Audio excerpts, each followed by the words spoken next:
Oh my gosh, new content on this channel. Yes, it's happening.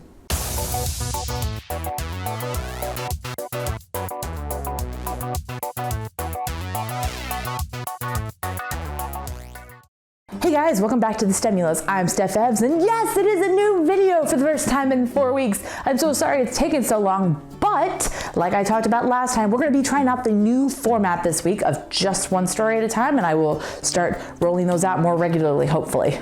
And while this first story is a couple weeks old, I couldn't think of a better story to try out on the new format than a story that combines two of my favorite things, chocolate and aerospace. Yes! How do you combine those two things, you might be asking?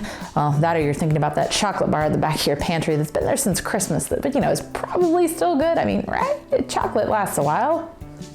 Focus, focus.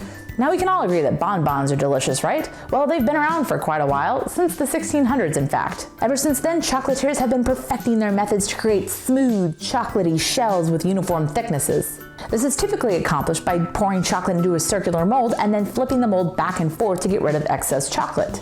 It was this method that researchers at MIT wanted to study in order to see if they could determine a mathematical formula that would predict shell thickness. So why is this important? Well, that's where the aerospace aspect comes in. Besides stuffing your face with chocolatey goodness, uniform shells are also useful in aircraft structures and rockets. There's also uses for uniform shells in the medical field. For example, a pill's shell thickness will determine when the medicine gets released into your body after you swallow it. So what exactly did the researchers find? Well, they tweaked the chocolatier's bonbon making method ever so slightly, pouring a rubber polymer over dome-shaped or spherical molds. Throughout the study, the researchers varied the size of the molds along with the curing time for the polymer. After the polymer had hardened, the researchers would peel back the shell and study its thickness. What they ultimately found was that the shell thickness is directly tied to the polymer's curing time and the radius of the mold. For example, a larger mold means that the liquid needs more time to run down to the bottom, which will create a thicker shell. On the other hand, a longer curing time means that the liquid has more time to flow to the bottom of the shell, creating a thinner shell. And the researchers aren't stopping there. They have future plans to study the dynamics of shells created with an elliptical mold. With that brings us to our question of the day, which I don't really have a good one tied to this story, so I guess, what do you guys think of the new format? Love it? Hate it? Meh? Let me know in the comments section down below.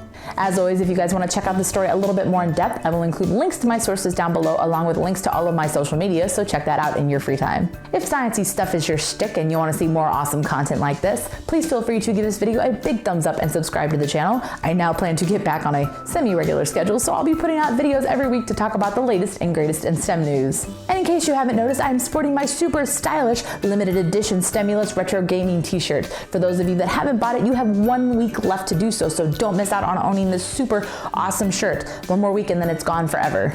And to those of you that have already bought shirts, whether it's this design, the very first design I ever put out, or the one that I'm selling regularly now, I just wanted to take a moment to say thank you guys so much for supporting the STEMulus. All of the money that comes from these t-shirt sales goes towards making the STEMulus better, whether it's paying for convention visits so I can come out and meet you guys, or whether it's getting better equipment so that I'm not fighting with microphones and green screens and lighting.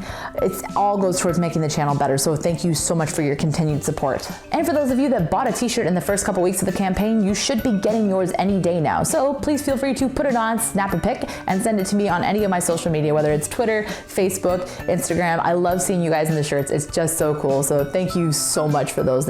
It's awesome. And since I'm now working to try and start putting videos out again fairly regularly, as always, if you find any really cool STEM related news stories throughout the week, please feel free to send them to me on Twitter at the STEMulus using the hashtag #TwistEm, and they just might wind up in a show. But with that, that's all I have. I hope you guys have a wonderful rest of your week. Stay well, stay awesome, and I will see you next time.